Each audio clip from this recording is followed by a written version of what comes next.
I'm standing in my mother-in-law's living room, watching my 7-year-old daughter's face crumble like tissue paper, and all I can hear is Patricia's voice cutting through the Christmas music. "You don't get to call me Grandma anymore. Your mother's a cheater, and I don't claim children from broken homes." My name is Rachel Whitmore. I'm 34 years old, and until 3 months ago, I thought I had the perfect life in suburban Chicago, 2 kids, a decent marketing job, a husband who coached Little League. Then I found out Brian had been sleeping with his dental hygienist for 18 months. 18 months of lies while I packed his lunches and ironed his shirts and believed we were solid. But here's the thing nobody tells you about divorce. You don't just lose your spouse, you lose an entire ecosystem.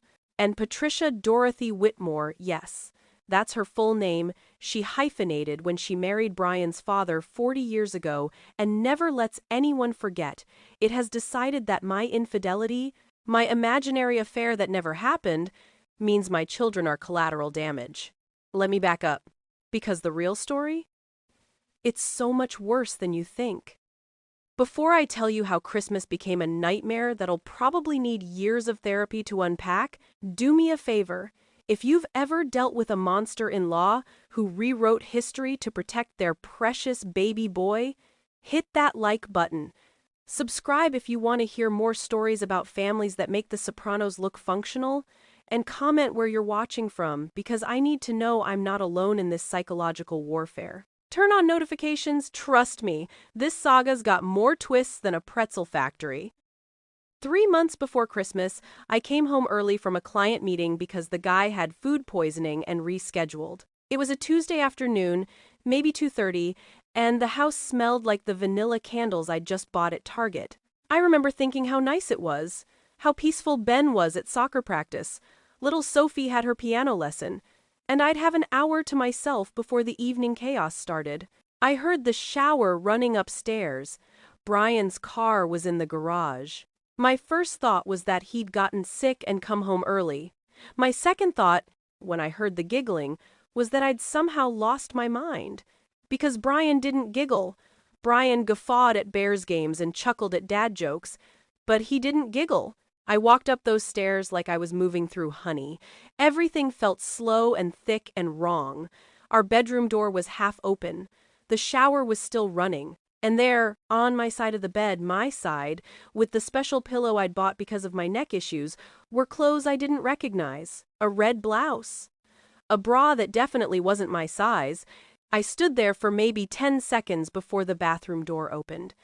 Brian saw me first. His face went from post-sex relaxed to caught in headlights in about half a second. And behind him, wrapped in my bathrobe, my good bathrobe from Pottery Barn that I'd gotten for Mother's Day, was Kelsey, 26 years old, perky ponytail, perfect teeth. Of course, she had perfect teeth. She worked in a dental office. "Rachel!" Brian's voice cracked like he was 13 again. "This isn't—" "Don't," I said. My voice sounded weird, like it was coming from somewhere else. "Just don't." Kelsey grabbed her clothes and scurried past me like a mouse. And I just stood there while my husband of 9 years, the man I'd met at a Cubs game when we were both 23 and idealistic and believed in forever, tried to explain that it had just happened, it didn't mean anything. He still loved me. I slept in Ben's room that night. Ben slept in Sophie's room on her trundle bed. Sophie asked why Daddy was on the couch and why my eyes were red, and I told her I had allergies. She's 7. She believed me. Brian moved out 4 days later, into an apartment in Lincoln Park that was definitely too nice for someone who claimed he wanted to work on us. I found out from his credit card statement, the one that was still linked to my email, that he'd been paying for that apartment for 6 months already. 6 months. The divorce papers were filed within 2 weeks. Brian's lawyer was sharp, expensive, and had clearly done this dance before. My lawyer was a referral from my coworker Janet. And he was fine, but he wasn't a shark. He was more like a determined goldfish. And that's when Patricia entered the picture like a Category 5 hurricane wearing Chanel No. 5. Patricia Dorothy Whitmore is 68 years old and looks like she's aged in a hyperbaric chamber. She gets Botox every 3 months at a place in Oakbrook, colors her hair ash blonde every 5 weeks, and has opinions about everything from politics to the proper way to fold fitted sheets. She voted for Reagan twice, has a Women for Trump bumper sticker she won't remove even though it's 2024, and believes that divorce is something that happens to weak people who don't pray hard enough. She called me 2 days after Brian moved out. "Rachel, honey." Her voice dripped with the kind of sympathy that's really judgment wearing a mask. "I just heard. I'm absolutely devastated." "Thanks, Patricia. I was folding Brian's laundry that he'd left behind, because of course he had, and trying not to cry into a pile of his socks. I just want you to know," she continued, "that I'm here for you. And for the children. They need stability right now." "I appreciate that. And Rachel?" Her voice shifted, got a little harder. "I need you to be honest with me. What did you do?" I actually laughed. It just came out, this short, sharp bark of disbelief. "Excuse me? Brian's not perfect, but he's a good man. He's a provider. So I need to understand what happened in your marriage that would drive him to this." I hung up on her, just pressed the red button and went back to folding laundry, my hands shaking so hard I had to sit down on the floor. She called back immediately. I didn't answer. She left a voicemail that was 7 minutes long. I know because I played it later when the kids were asleep and I needed to confirm that yes, my mother-in-law was actually insane. The gist: Brian had confided in her. He'd told her that I'd been distant, cold, that I'd been texting someone from work, that he'd seen messages on my phone that made him suspicious, that his affair with Kelsey was a reaction to my emotional abandonment and possible infidelity. Every word was a lie. I'd been distant because I was exhausted from managing 2 kids, a full-time job, and a household while Brian went to networking events that were apparently just code for hooking up with his hygienist. I'd been texting my coworker David about a client presentation. David is 52, happily married, and has 3 kids in college. The most scandalous thing in our texts was debating whether to order pizza or Thai food for a late-night work session. But Brian had taken those crumbs, my tiredness, my occasional work texts, and built a narrative where I was the villain, and Patricia had bought it wholesale and asked for seconds. October bled into November. Brian got the kids every other weekend, per the temporary custody arrangement. I got them the rest of the time, which meant I was doing 90% of the parenting while working full-time and trying to keep my sanity intact. Ben, who's 11, started getting quiet. He'd always been a talker, baseball stats, video game strategies, random facts about sharks, but now he'd come home from Brian's apartment and go straight to his room. When I asked if he was okay, he'd say fine, but his eyes said everything else. Sophie developed a nervous habit of twirling her hair until it knotted. I'd find her at night, standing in front of her dollhouse, moving the little figures around without playing, just moving them, like she was trying to put something back together that she couldn't name. I called my therapist. Yes, I got a therapist, because I'm not Patricia, and I believe in mental health, and she said it was normal. Kids internalize divorce. They blame themselves. They need consistency and reassurance. I was doing my best, but my best felt like trying to hold water in cupped hands. No matter how careful I was, it kept slipping through. Brian, meanwhile, was having a great time. According to Ben, the apartment had a pool table and a big TV, and Kelsey was there sometimes making pancakes. Kelsey made shaped pancakes, dinosaurs, and hearts and stars. Of course she did. "Do you like Kelsey?" I asked Ben one night, trying to keep my voice neutral. He shrugged. "She's okay. She tries too hard." "What do you mean?" "Like," he picked at a loose thread on his comforter. "Like she asks me a lot about school and stuff, but I can tell she doesn't really care. She's just being nice because of Dad. Smart kid. Too smart. 11-year-olds shouldn't have to be that perceptive." Patricia called me again in mid-November. I answered this time because I was tired of the voicemails. "Rachel, I'd like to have the children for Thanksgiving. They're with Brian for Thanksgiving weekend," I said. "That's the schedule." "Yes, but I'd like them to come early. Brian will be working on Wednesday, and I thought they could spend the day with me. We could make pies together. It would be nice. I wanted to say no. Every fiber of my being wanted to say no, but the kids loved baking with their grandmother, or at least, they used to. Before everything got complicated, "Fine," I said. "But I'm dropping them off and picking them up. I'm not letting Brian play courier." "Of course, dear. I should have known better." When I picked up the kids on Wednesday evening, Sophie was crying in the car before we even left Patricia's driveway. "What happened?" I asked, twisting around in my seat. "Nothing," Ben said quickly. Too quickly. "Sophie, honey, what's wrong?" She was hiccuping, that awful gulping cry that kids do when they're trying to hold it in. Grandma said, "She said you made Daddy sad. She said you broke our family." My hands tightened on the steering wheel. I counted to 5, then to 10, then to 20. "What exactly did she say?" I asked Ben. He looked miserable. "She was talking on the phone to someone. We were in the other room, but we could hear her. She said Dad was better off without you, and that you'd probably poisoned us against him, and that she was going to make sure Dad got more custody because we needed a stable parent." I drove home in silence, put the kids to bed.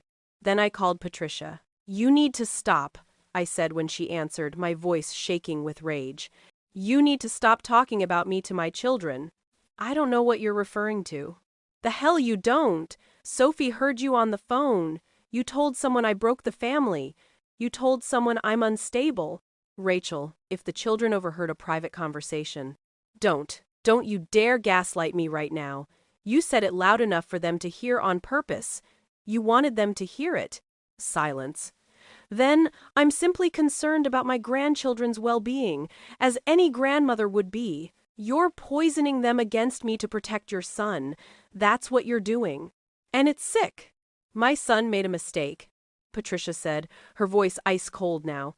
"But he made that mistake because you failed as a wife. You failed to keep him satisfied. You failed to keep your family together. And now you're going to play the victim?" I hung up. And this time, I blocked her number. December arrived with the kind of cold that makes Chicago feel like a punishment. The wind off Lake Michigan cut through every coat, every layer, straight to the bone. The Christmas decorations went up around the neighborhood, inflatable Santas, light displays that could probably be seen from space, those wooden reindeer that everyone and their mother seems to own. I didn't decorate. I couldn't bring myself to dig out the boxes of ornaments, half of which Brian and I had collected together. The kids asked about it once, and I promised we'd do it this weekend. Next weekend, the weekend after that. I kept pushing it off because the thought of hanging those ornaments without him, of pretending everything was festive and fine, made me want to vomit. Brian texted me in early December about Christmas plans. "Brian, Mom wants to host Christmas Day. She's really hoping the kids can be there. It would mean a lot to her." Me. "They're with me for Christmas this year. That's the schedule we agreed on." Brian. "Rachel, come on. It's Christmas. Can we be flexible?" Me. "You weren't flexible when you were sleeping with Kelsey in our bed. But sure, let's talk about flexibility." He didn't respond for 3 hours. Then, Brian. "Mom really wants to see them. She's family." Me. "So am I. And unlike you, I didn't blow up this family for a 6-year-old with a dental hygienist certification." Brian. "You're being vindictive. This is about the kids, not us." Me. "The kids are with me for Christmas." End of discussion. But it wasn't the end, of course, because 2 days later, Ben came home from Brian's apartment and asked if they could please go to Grandma Patricia's for Christmas. "She's doing a whole thing," he said, "with a ham and those potatoes we like and homemade rolls, and she's really sad that we won't be there." "We'll visit her another day," I said. "Maybe the weekend after Christmas." But Dad said, "I don't care what Dad said." The words came out sharper than I meant them. "Christmas is with me this year.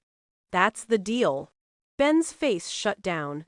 He nodded and went to his room, and I sat on the couch feeling like the worst mother in Illinois. Sophie was easier. She was still young enough to be excited about Santa and presents and hot chocolate with too many marshmallows. She didn't push back about Patricia. She just accepted that we'd be at home, just the 3 of us, and that was okay. I should have known Patricia wouldn't accept it. She called Brian's phone on December 20th. I know because he forwarded me the voicemail later, after everything went to hell. Brian, sweetheart, I've been thinking, why don't you bring the children over on Christmas morning? Just for a few hours. Rachel can pick them up after lunch. She can't possibly object to them seeing their grandmother on Christmas. Tell her it's important to me. Tell her I need this. The emotional manipulation was so thick you could spread it on toast. Brian texted me, we should let them go, just for a few hours. It would make things easier. Me. No, Brian, you're being unreasonable. Me. I'm being a mother. There's a difference. He stopped responding. And I thought that was it. I thought I'd won. But on December 23rd, I got a call from my lawyer. Rachel, I need to give you a heads up. Brian's filed an emergency motion to modify the custody arrangement for the holidays. My stomach dropped. What? Why? He's claiming you're being uncooperative and preventing the children from seeing their paternal family. He's asking for Christmas Day. He can't do that. We have an agreement. Agreements can be modified if there's cause. The hearing is December 26th, but he's asking the judge to issue a temporary order for Christmas Day. Will the judge do that? Silence. Then, it's possible. Judges like to see parents being flexible, especially around holidays. I wanted to scream. I wanted to throw my phone across the room. Instead, I said, keep me posted, and hung up. That night, I couldn't sleep. I lay in bed staring at the ceiling, listening to the furnace kick on and off, wondering how my life had become a legal battlefield where my ex-husband and his mother were weaponizing Christmas. Christmas Eve was quiet. Too quiet. Ben was still withdrawn, Sophie was wired on sugar and excitement, and I was running on coffee and spite. We made cookies, chocolate chip, and snickerdoodles. Sophie insisted on frosting sugar cookies that we hadn't even baked, so we made those too, and she decorated them with enough sprinkles to qualify as a health hazard. Ben helped, but his heart wasn't in it. He kept checking his phone. Waiting for something? I asked. Dad said he might call. He didn't call. We watched Elf because it's Sophie's favorite, and she laughed at all the parts she always laughs at: Buddy eating spaghetti with syrup, Buddy in the revolving door, Buddy screaming Santa in the department store. Ben didn't laugh. He just sat there, scrolling through his phone, present but not present. At bedtime, Sophie asked if Santa would know to come to our house instead of Grandma's. Santa knows everything, I said, tucking her in. That's his whole deal. But what if he goes to Grandma's house because Dad's there? Dad's at his apartment, sweetie, and Santa will come here because you live here. Okay? She nodded, but I could see the worry in her eyes. 7 years old and already learning that adults can't be trusted to keep their promises. I kissed her forehead and turned out the light. Ben was still awake when I checked on him. He was staring at his phone, and when he saw me, he quickly locked the screen. Everything okay? I asked. Yeah. You sure? Dad wants us to come over tomorrow. To Grandma's. I know, but you're spending Christmas here. With me. Is that okay? He shrugged. I guess. Ben. I sat on the edge of his bed. I know this is hard. I know you're caught in the middle. But I need you to know that none of this is your fault. You didn't do anything wrong. Dad and I, our problems are our problems. They have nothing to do with you and Sophie. Then why does Grandma keep saying you ruined everything? The question hit me like a slap. What? She said it last time we were there. She said you ruined Dad's life, and now we all have to suffer because you couldn't keep him happy. I felt something crack inside me. Not break crack, like ice over a frozen lake when you step in the wrong place. That's not true, I said. That's not even close to true. But I can't control what Grandma says. All I can do is tell you the truth. Your dad made choices that ended our marriage. Not me. He did. And Grandma's trying to protect him by blaming me, but that doesn't make it true. Ben looked at me for a long moment. Okay. Do you believe me? I think so. It wasn't a ringing endorsement, but it was something. I kissed his forehead and left, closing the door softly behind me. Downstairs, I poured myself a glass of wine, a big glass, the kind that's technically 2 glasses but who's counting, and sat on the couch in the dark, watching the lights from the neighbor's decorations blink through the window. My phone buzzed. A text from Brian. "Brian, you're making a mistake. Mom's devastated. The kids should be with family. Me, they are with family. They're with me. Brian, you know what I mean?" "Me, yeah, I do, and that's the problem." He didn't respond. I finished my wine and went to bed, setting my alarm for 6 a.m. because Sophie would be up at the crack of dawn, ready to tear into presents and eat cookies for breakfast. I didn't sleep well. I kept having this dream where I was in court, and the judge was asking me to explain why I wouldn't let my kids see their grandmother on Christmas, and I couldn't find the words. I just stood there, silent, while Brian and Patricia watched from the other side of the room, smiling. Sophie woke me up at 5:47 a.m. by jumping on my bed and shrieking, "Santa came! Santa came!" Ben shuffled in a few minutes later, still half asleep, and we all went downstairs together. The presents I'd stayed up until midnight wrapping were under the tree, the artificial tree I'd bought at Target because I couldn't deal with getting a real one this year, and Sophie's eyes went wide. "Mom, look how many!" There weren't that many. But when you're 7, 6 or 7 boxes looks like a mountain. We opened presents. Sophie got the art supplies she'd asked for, plus a new bike that was currently in the garage, waiting for warmer weather. Ben got the video game he'd been wanting, plus some clothes he'd definitely complain about later, and a gift card to GameStop because I'd run out of ideas. I got them both new winter coats because they were growing like weeds and their old ones didn't fit anymore. We ate cinnamon rolls, the kind from the tube, because I'm not Patricia and I don't have time for homemade, and drank hot chocolate, and for about 2 hours, it felt almost normal. Almost like we were a family again, even though we weren't.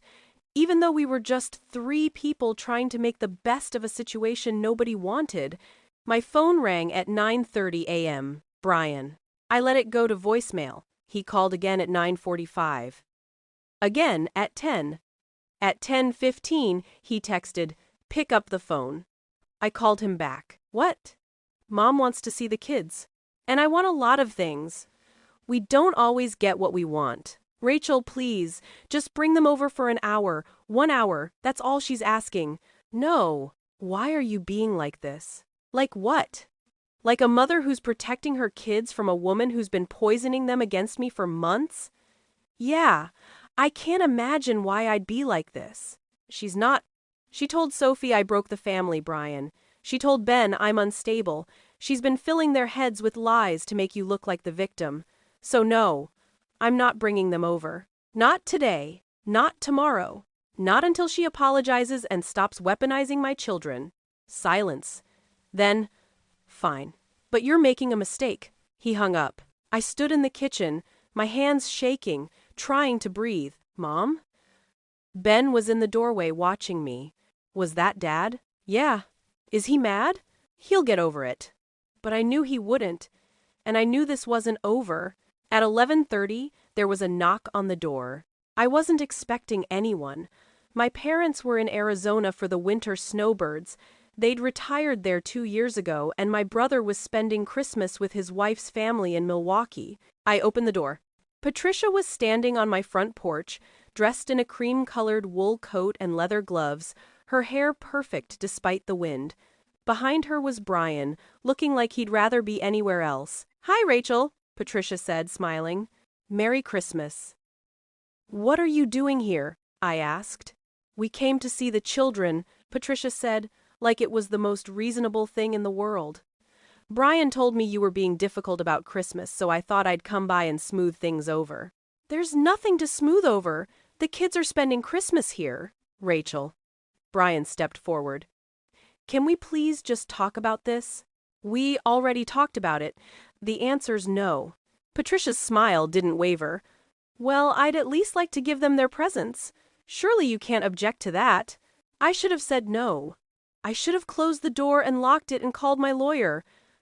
But I didn't, because standing there in the cold, with Patricia looking at me like I was the unreasonable one, I felt like I was the crazy one, like I was overreacting, like I was being the villain. "Fine," I said.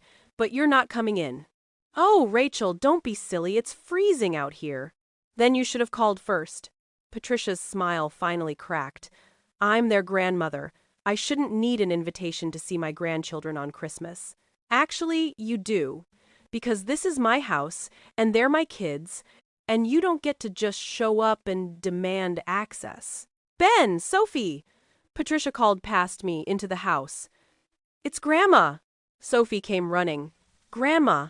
And just like that, Patricia pushed past me, into my house, with Brian trailing behind her like an apologetic shadow. I stood there, stunned, watching as Patricia swept Sophie into a hug and pulled wrapped presents out of a tote bag that Brian was carrying. I have something special for both of you, she said, her voice syrupy sweet. Why don't we sit down and open them together? Ben had appeared too, looking uncertain. Patricia hugged him, then steered both kids toward the couch. Patricia, my voice came out low and dangerous.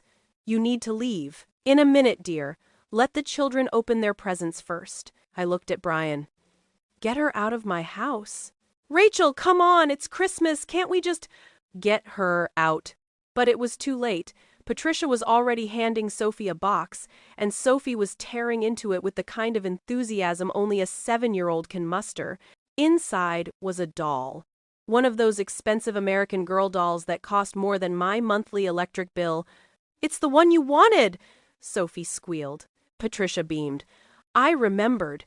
And look, she has outfits and everything. Ben opened his present next. A new gaming system, the one that had been sold out everywhere, the one I couldn't afford and couldn't find. His face lit up. No way, thanks, Grandma. And there it was. Patricia had outmaneuvered me. She'd bought their affection with gifts I couldn't compete with, and she'd done it in my own living room. All right, I said. They've opened the presents. Now leave. Patricia stood up, smoothing her coat. Actually, I was hoping we could all go back to my house for Christmas dinner. I've made a ham, and those potatoes you love, Ben, and homemade rolls. No, I said. Rachel, I said no. You barged into my house. You gave them presents. That's done. Now leave. Patricia's expression shifted, the warm grandmother mask slipped, and underneath was something cold and sharp. I came here to offer an olive branch, she said quietly. I came here to try to make peace, and you're being incredibly rude. Rude? I laughed. It came out harsh and bitter. You've spent months telling my kids that I'm the reason their family fell apart. You've been filling their heads with poison, and you think I'm rude for not letting you waltz in here and play Grandma of the Year? I have never said anything that wasn't true. You told Sophie I broke the family. You told Ben I'm unstable. Those are lies, Patricia. Vicious lies. Are they? Patricia's voice was ice now. Because from where I'm standing, you're the one who couldn't keep your marriage together. You're the one who drove Brian away with your coldness and your suspicions. You're the one who's now using these children as pawns to punish him? I drove Brian away? I could feel my voice rising, could feel the anger boiling over. Brian cheated on me, for 18 months, in our bed, with a woman he worked with. I didn't drive him anywhere. He left. He chose to leave. Because you gave him no choice, Patricia snapped. You were never warm enough, never supportive enough. You were always working, always tired, always too busy for him. What was he supposed to do? Not cheat, I shouted. He was supposed to not cheat. He was supposed to talk to me. He was supposed to be an adult. Mom, Ben's voice was small, scared. I looked at him. He and Sophie were both staring at us, wide-eyed, the presents forgotten in their laps. I took a breath, tried to calm down. Patricia, Brian, you need to leave, now. We're not leaving without the children, Patricia said. Yes, you are, because they're staying here. Brian. Patricia turned to her son. Tell her you have a right to see them on Christmas. Brian looked between us, miserable. Rachel, maybe just for a few hours. No, please, no. Patricia turned back to me. Her face was calm now, eerily calm. You know what your problem is, Rachel? You think you can control everything. You think you can decide who gets to be in these children's lives, but you can't. Because they're not just yours. They're Brian's too. They're mine too. And I will not let you push me out of their lives because you're bitter about your failed marriage. My failed marriage? I was shaking now with rage or fear or both. You mean the marriage your son destroyed? It takes two people to destroy a marriage. Not when one person's screwing someone else. It doesn't. Mommy. Sophie's voice was wobbly, on the verge of tears. Patricia, I said, my voice deadly quiet now. Get out of my house, right now, or I'm calling the police. She stared at me for a long moment. Then she turned to the kids. Ben, Sophie, get your coats. You're coming with me. No, they're not, I said. Yes, they are. I'm their grandmother, and they deserve to spend Christmas with their family. I'm their mother. They are with their family. Patricia's eyes narrowed. You're their mother by biology, but family is about more than DNA. It's about love, about commitment, about being there, and right now you're failing them. That was it. That was the line. Get out, I said. Get out right now, or I swear to God. What? You'll call the police? Go ahead. Call them. Explain to them why you're preventing these children from seeing their grandmother on Christmas. Explain to them why you're so threatened by me that you have to shut me out completely. She was daring me. She knew I wouldn't call, because if I called, it would escalate things. It would bring the authorities into our mess. It would become official. I pulled out my phone anyway. Rachel, don't. Brian stepped forward. Please, let's just calm down. I am calm, I said, dialing 911. I'm very calm. Your mother just needs to leave my house. Hang up the phone, Patricia said. I didn't. Hang up the phone right now, Rachel. The operator answered. 911, what's your emergency? I need someone to remove a trespasser from my home, I said. My eyes locked on Patricia. Patricia's face went white, then red. She snatched the presents away from the kids, literally grabbed them out of their hands and shoved them back into the tote bag. Fine, she said. We'll go, but this isn't over. Not even close. She turned to Ben and Sophie, and her voice changed completely. Soft now, wounded. I'm sorry you won't be able to come to Grandma's house today. I'm sorry your mother is so angry that she can't let you be with people who love you. But I want you to know, she paused, looked at me, then back at them. I want you to know that you will always be my grandchildren, no matter what your mother does, no matter what lies she tells. You will always have a place in my home and in my heart. They also have a place here, I said coldly, in their actual home, with their actual mother. Now leave. Brian grabbed his mother's arm and steered her toward the door. She went, but slowly, like she wanted to give me one more chance to change my mind. I didn't. I stood there, phone still in my hand, watching as they walked to Brian's car. Patricia didn't look back, but Brian did. Just once. And the expression on his face was something between guilt and accusation. They drove away. I closed the door, locked it. Then I turned around and saw my kids staring at me. Sophie's face was red and blotchy. She'd been crying.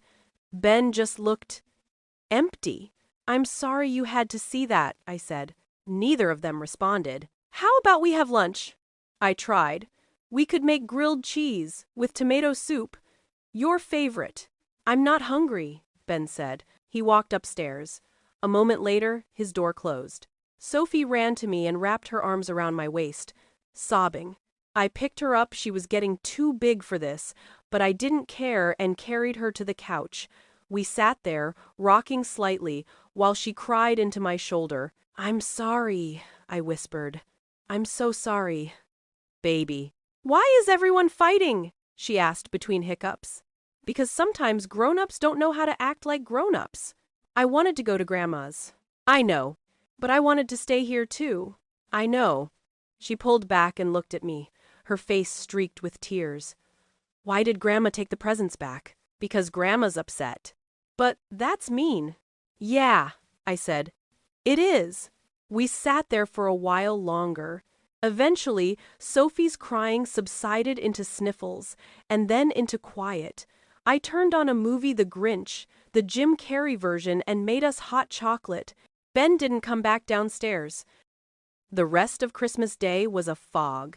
We ate lunch, grilled cheese, and soup like I'd promised, but it felt hollow. Sophie picked at her food. I pretended to eat, but mostly just pushed melted cheese around my plate. At 3 p.m., Brian texted, Brian. That was completely out of line. Me, you barged into my house uninvited. You were out of line. Brian, my mother wanted to see the kids on Christmas. That's not unreasonable.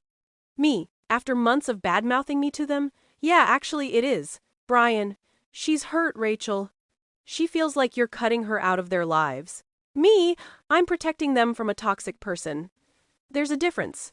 Brian, you threatened to call the cops on her. On Christmas. Me, I did call the cops. She left before they arrived. He didn't respond for an hour. Then, Brian, Mom wants to talk to the kids. Can you put them on the phone? Me, no. Brian, Rachel, come on.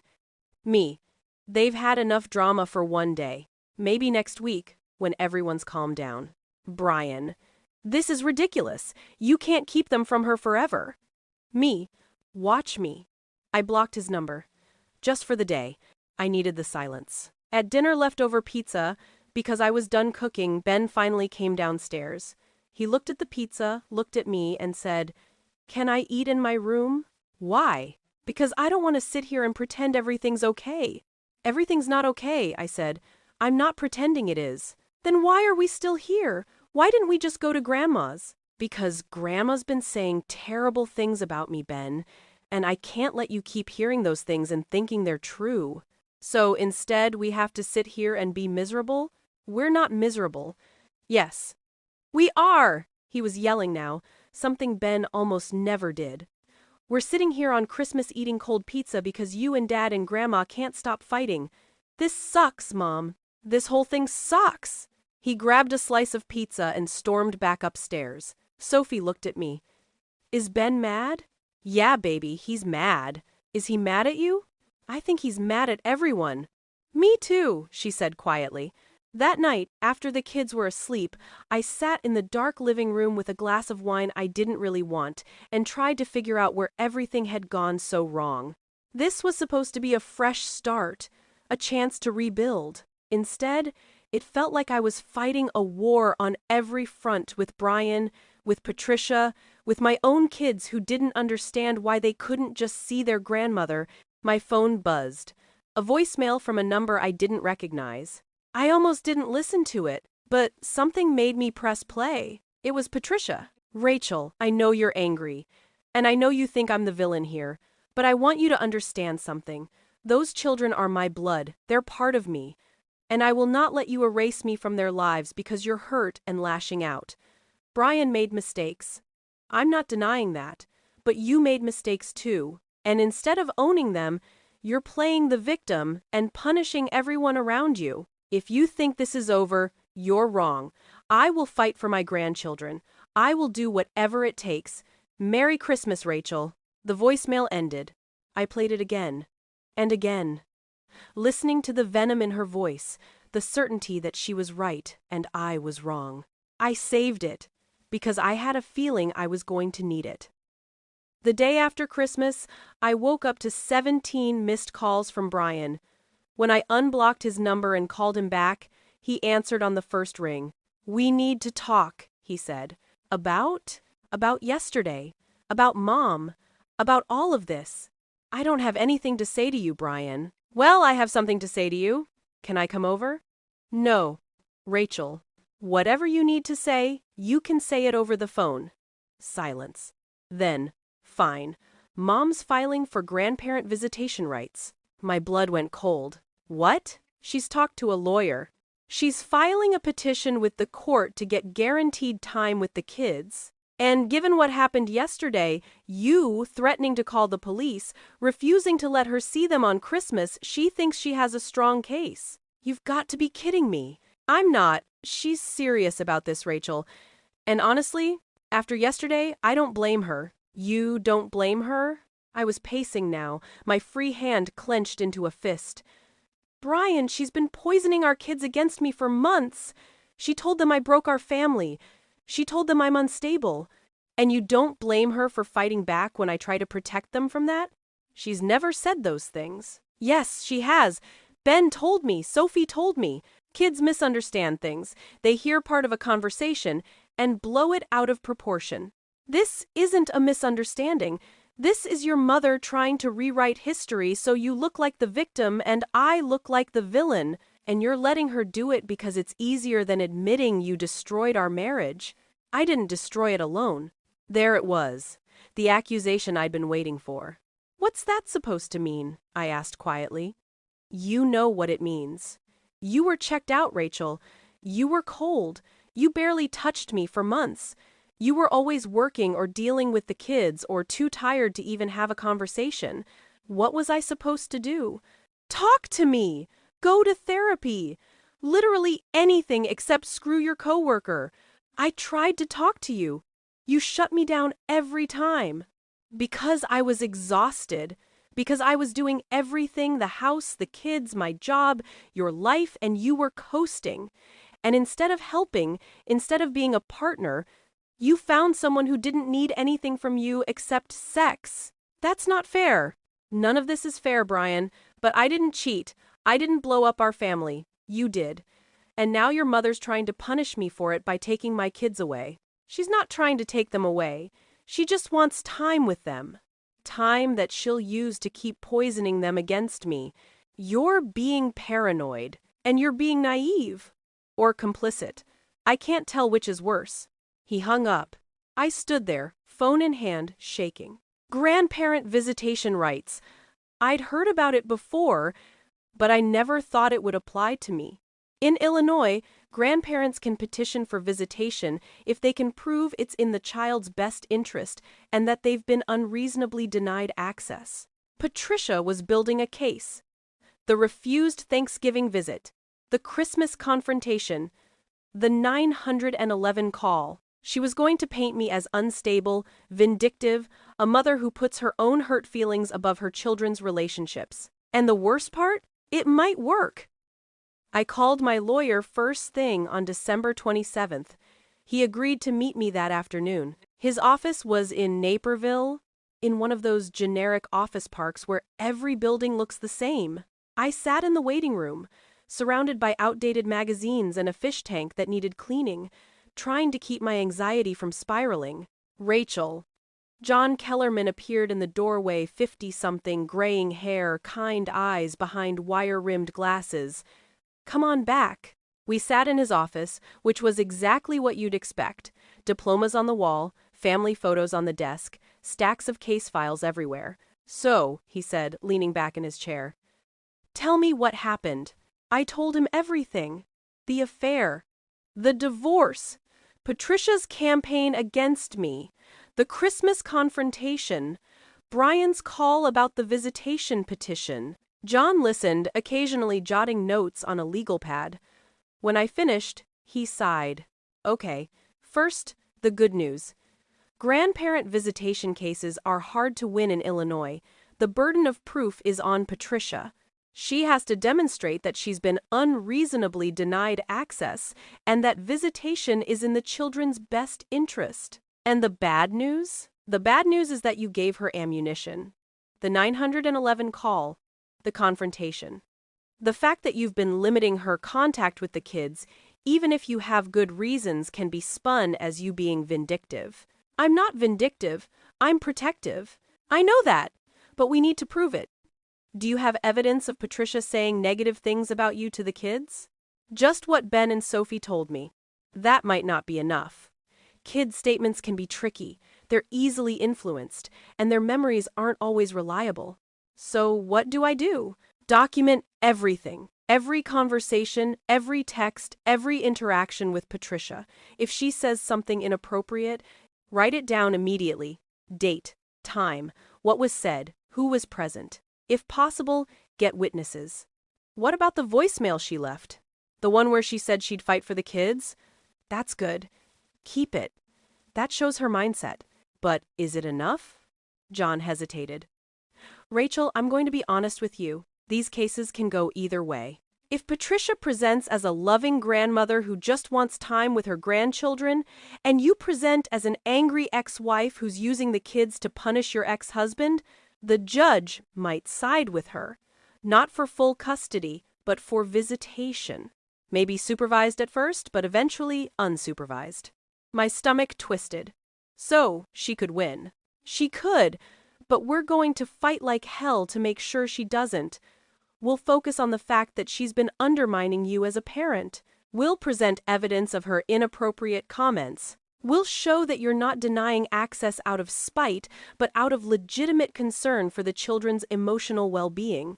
And if that doesn't work, then we appeal, and we keep fighting. But Rachel, he leaned forward, his expression serious. You need to prepare yourself for the possibility that you might have to share time with Patricia. Even if you win, the judge might order some form of contact-supervised visits, phone calls, whatever. The court's priority is what's best for the kids, and cutting a grandmother out completely is a hard sell unless you can prove she's actively harmful. She is actively harmful. She's making them think I'm a bad mother. Then we need to prove it. Beyond just he said, she said, we need concrete evidence. I left his office feeling worse than when I'd arrived, because I knew, deep down, that I didn't have concrete evidence. I had my kids' words, my instincts, my gut feeling that Patricia was toxic, but in a court of law, that might not be enough. The next 2 weeks were agony. The hearing for the emergency custody modification was postponed to mid-January because of the holidays and the court's backlog. Patricia's visitation petition was filed on January 2nd. I got the official notice on January 4th. The kids went back to school on January 6th. Ben barely spoke to me. Sophie clung to me like a barnacle, afraid I'd disappear if she let go.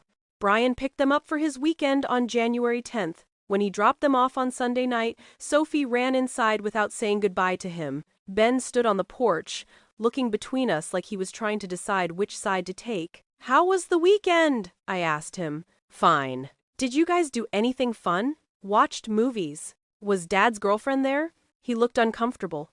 Yeah. Is that okay? He shrugged. I guess.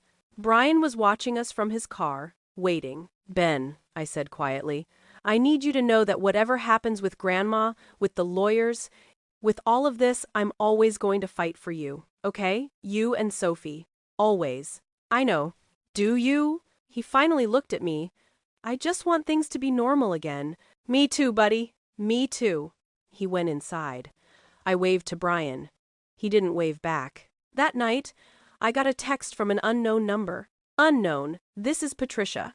I think we should talk. I stared at it for a long time. Then I blocked the number. 30 minutes later, another text from a different number. Unknown. I'm not going away, Rachel. We need to resolve this. I blocked that one too. At 10 p.m., my landline rang. I almost never got calls on the landline. It was mostly for emergencies and telemarketers. I answered. Hello? Rachel, it's Patricia. I hung up. She called back immediately. I unplugged the phone. The next day, she showed up at my office. I work in marketing for a mid-sized firm in downtown Chicago. We're on the 14th floor of a building off Michigan Avenue. I was in a meeting when my assistant knocked on the conference room door. Rachel, there's someone here to see you. She says it's urgent. Who? Patricia Whitmore. She says she's your mother-in-law? I excused myself and went to the lobby. Patricia was standing there in her perfect coat and perfect hair, looking like she belonged in a J. Crew catalog.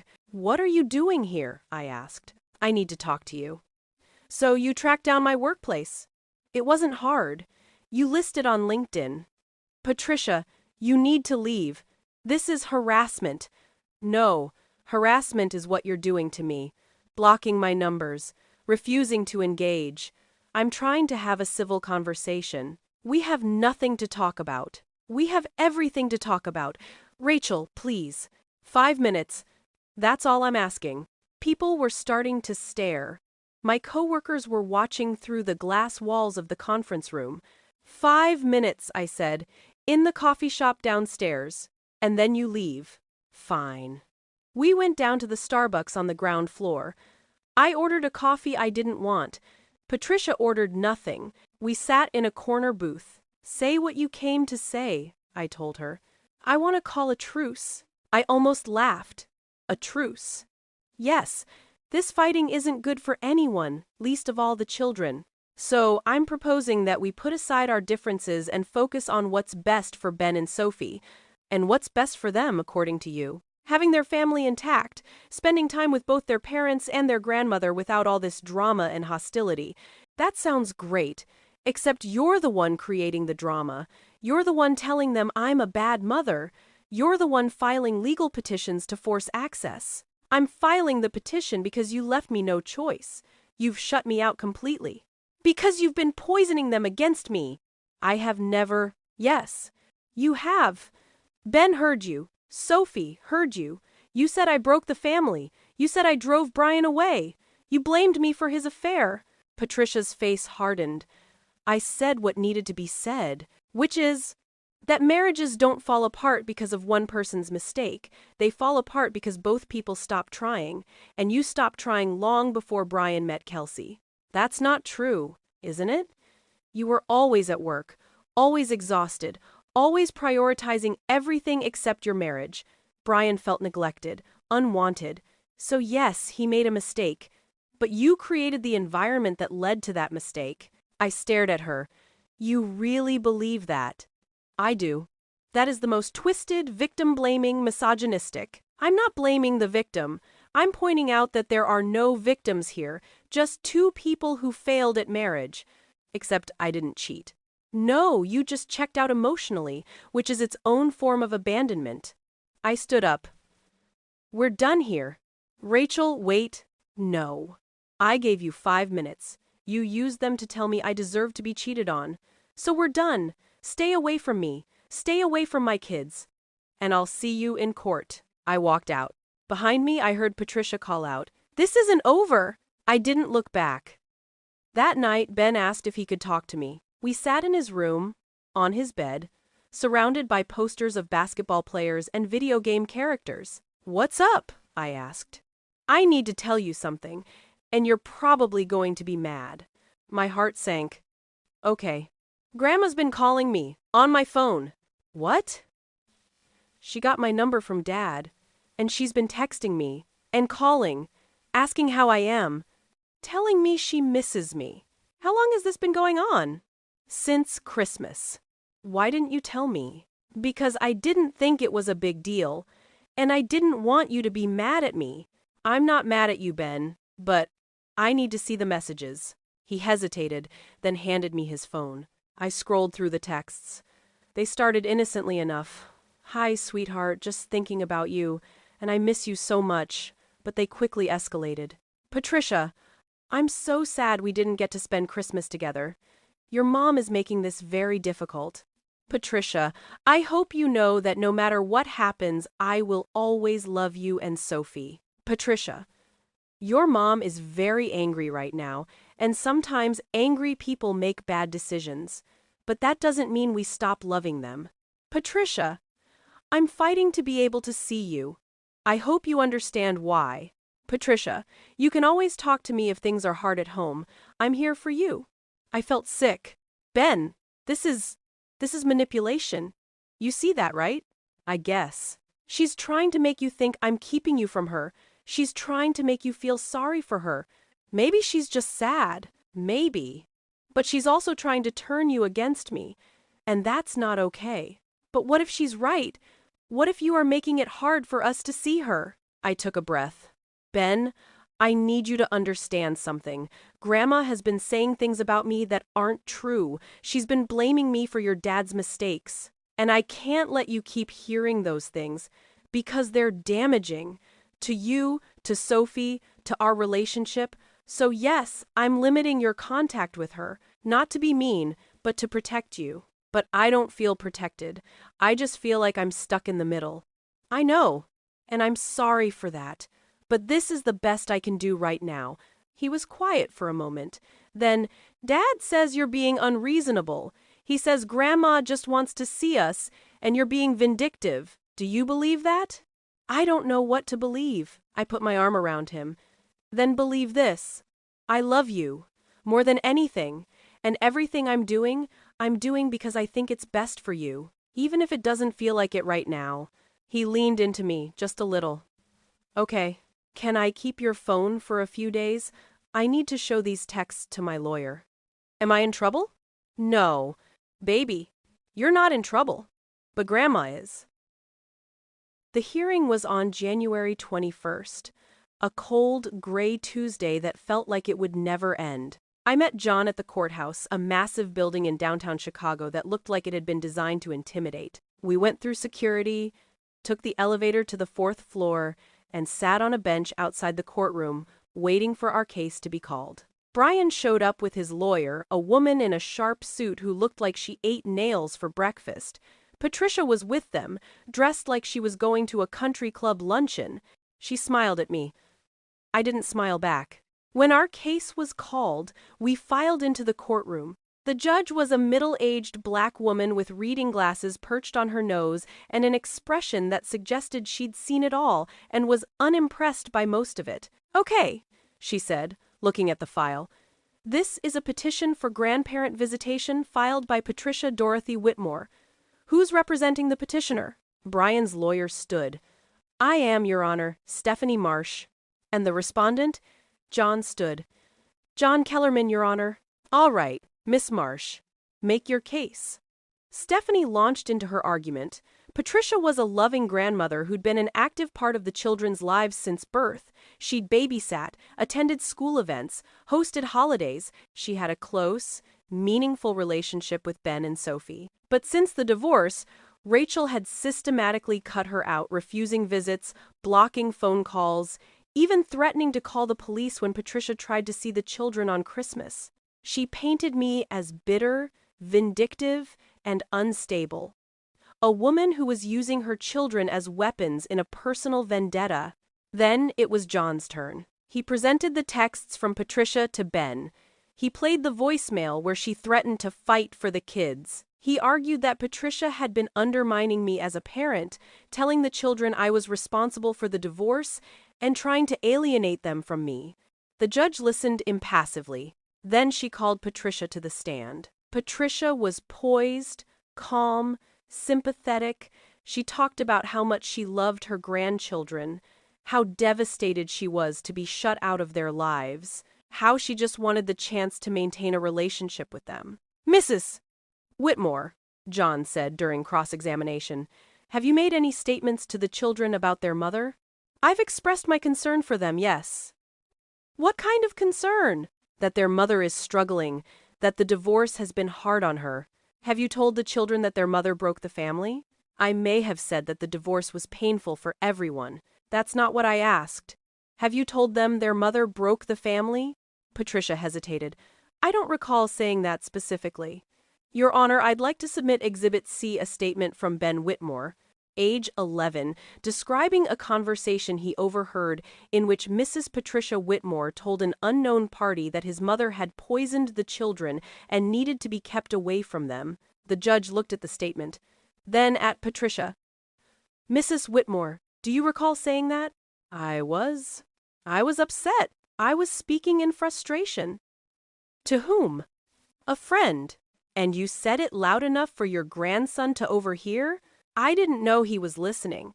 "But you did say it." Patricia's composure cracked, just a little. "I said a lot of things in the heat of the moment, but I never meant to hurt the children." "Yet the children were hurt," John said. "They heard you blaming their mother for the divorce. They heard you saying their mother was unstable. That's not the behavior of a loving grandmother. That's the behavior of someone who's trying to alienate children from their parent. That's not—" No further questions. Then it was my turn. I sat in the witness box, my hands folded in my lap, trying to keep my voice steady. John asked me about the divorce, about Patricia's behavior, about my concerns for the children. I answered as honestly as I could. Then Stephanie cross-examined me. "Miss Whitmore, isn't it true that you've blocked Mrs. Patricia Whitmore's phone number?" "Yes." "And you've refused to let her see the children?" "I've limited her access, yes." "Why?" "Because she's been saying things to them that are harmful." "What things specifically?" "That I broke the family, that I drove their father away, that I'm unstable." "But you don't have any proof of that, do you? Just your children's word?" "My children's word is proof." Children misinterpret things all the time. Isn't it possible they misunderstood? No. How can you be so sure?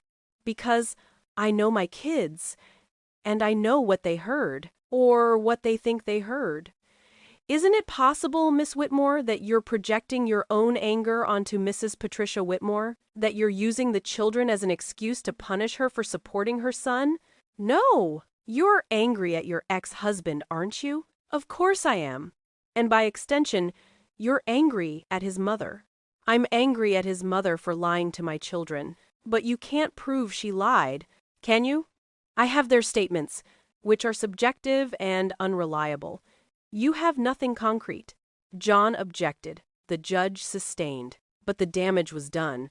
Stephanie had planted the seed. I was an angry ex-wife with an axe to grind. When both sides had finished, the judge took off her glasses and rubbed her eyes. Okay, she said, here's what I'm going to do. Mrs. Patricia Whitmore, you clearly love your grandchildren, but you've also overstepped. Telling children that their mother is to blame for a divorce even indirectly is inappropriate and harmful. Miss Whitmore, you have a right to protect your children from toxic influences. But cutting off a grandparent entirely is a serious step, and the court doesn't take it lightly. She paused. I'm going to order supervised visitation. Once a month for 2 hours at a neutral location. A court-appointed supervisor will be present to ensure that no inappropriate statements are made. We'll revisit this arrangement in 6 months to see if it's working. If Mrs. Patricia Whitmore demonstrates that she can respect boundaries, we may expand visitation. If not, we'll revisit restrictions. My heart sank. Visitation. Patricia had won, at least partially. But when I looked over at her, she didn't look triumphant. She looked angry. Like she'd expected more. The judge banged her gavel. We're adjourned. Patricia didn't speak to me as we left the courtroom. She just walked past, her heels clicking on the tile floor, her face set in stone. Brian stopped me in the hallway. Rachel, don't. This is better than nothing. For who? For you? For your mother? Because it's sure as hell not better for me. It's better for the kids. They get to see their grandmother. Under supervision. Because the judge agreed she's a problem. She's not a problem. She's just passionate. She's toxic. And the fact that you can't see that is exactly why we're divorced. I walked away. John caught up with me outside. That could have gone worse. How? She could have gotten unsupervised visitation, or weekly visits. Once a month supervised is the minimum the judge could order. It's a win, Rachel. A small one, but a win. It doesn't feel like a win. I know, but we protected the kids. That's what matters. I drove home in a daze. The kids were at school, wouldn't be home for another 2 hours. I sat in my empty house, staring at the wall, trying to process what had just happened. Patricia would see them once a month, under supervision, for 2 hours. 2 hours where she'd be on her best behavior, charming and sweet, playing the perfect grandmother. And in 6 months, the court would decide if she got more. I felt like I was standing on quicksand, slowly sinking, unable to get solid ground under my feet. The first supervised visit was scheduled for February 14th, Valentine's Day. Of course. The location was a community center in Schaumburg Neutral Territory, about 30 minutes from both our houses. The supervisor was a woman named Linda, mid-50s, with kind eyes and a no-nonsense demeanor. I dropped the kids off at 2 p.m. Patricia was already there, sitting in a plastic chair, looking smaller somehow. Older. Hi, Grandma, Sophie said, running to her. Patricia hugged her tight. Hi, sweetheart. I've missed you so much. Ben hung back, uncertain. Patricia opened her arms to him, and he went, but stiffly. I nodded to Linda. Call me if there are any problems. We'll be fine, Linda said. I left. I spent the next 2 hours at a coffee shop, staring at my phone, waiting for it to ring. It didn't. At 4 p.m., I went back. The kids were sitting at a table with Patricia, coloring. They looked fine. Not happy, exactly, but not miserable either. How'd it go? I asked Linda. Fine. No issues. Did she say anything inappropriate? Not while I was listening. That qualifier made my stomach twist. But I thanked her and collected the kids. In the car I asked, "How was it?" "Good," Sophie said. "Grandma brought us cookies." "What did you guys talk about?" "Just stuff. School. Friends." "Did she say anything about me?" "No." Ben was quiet in the back seat. "Ben, you okay?" "Yeah." "Did Grandma say anything weird?" "No, she was normal." Normal. What did that even mean anymore? That night, Ben asked if he could call Patricia to say thank you for the visit. I wanted to say no, but I also didn't want to be the villain. "Sure," I said, "but I'm staying in the room." He called on speakerphone. Patricia answered immediately. "Ben, hi, sweetheart." "Hi, Grandma. I just wanted to say thanks for today." "Oh, honey, you don't have to thank me. I loved spending time with you. I just wish it could have been longer." There it was, the subtle dig. "Maybe next time," Ben said. "Maybe. We'll see what your mother allows." Ben glanced at me. I kept my face neutral. "Okay, well, bye, Grandma." "Bye, sweetheart. I love you." "Love you too." He hung up. "See," he said. "She didn't say anything bad. She said what your mother allows. That's a bad thing, Ben. She's implying I'm keeping you from her." "Well, aren't you?" The question hit me like a punch. "I'm protecting you," I said quietly. "There's a difference." "It doesn't feel different." He went to his room. I sat on the couch, head in my hands, wondering if I was doing the right thing. Wondering if there even was a right thing. It's been 6 months since the court hearing. 6 months of supervised visits. 6 months of walking on eggshells, wondering if Patricia will slip up or if the judge will decide she's rehabilitated and grant her unsupervised time. Ben's still quiet. Still caught in the middle. He goes to the visits without complaint, but he doesn't talk about them much. Sophie seems to have adjusted. She talks about Grandma like nothing's wrong, like this is just the new normal. Brian and I barely speak. We communicate through a parenting app, short messages about pickup times and school events. Kelsey's moved into his apartment. Apparently they're serious. I'm not dating. I can barely keep my life together as it is. Adding another person to the mix feels impossible. Last week, the court sent a notice. The 6-month review is scheduled for August 15th. They'll evaluate whether supervised visitation should continue, expand, or end. Patricia's been on perfect behavior. Linda reports no issues. The kids say she's nice. But I know it's a performance. I know that the second she gets unsupervised time, the mask will slip and she'll go back to undermining me, poisoning them, rewriting history. Or maybe I'm wrong. Maybe she's changed. Maybe the court supervision scared her straight. I don't know. What I do know is that I'm exhausted. Exhausted from fighting. Exhausted from being the bad guy. Exhausted from wondering if I'm doing the right thing. This morning, Sophie asked if Grandma could come to her birthday party in September. I didn't know what to say, so I said, "We'll see." Because that's all I have left. We'll see. So, that's where things stand. No happy ending. No clean resolution. Just a mother trying to protect her kids while everyone tells her she's wrong. If you've been through something like this divorce, toxic in-laws, a family member who rewrites history, drop a comment. Tell me I'm not crazy. Or, tell me I am. Either way, I need to know I'm not alone in this mess. Hit subscribe if you want to hear how the August hearing goes. And if you made it this far, thank you for listening, for not judging, for just being here. Turn on notifications, because something tells me this story's far from over. Patricia's too stubborn, and I'm too tired to keep fighting forever. One of us is going to break. I just hope it's not me.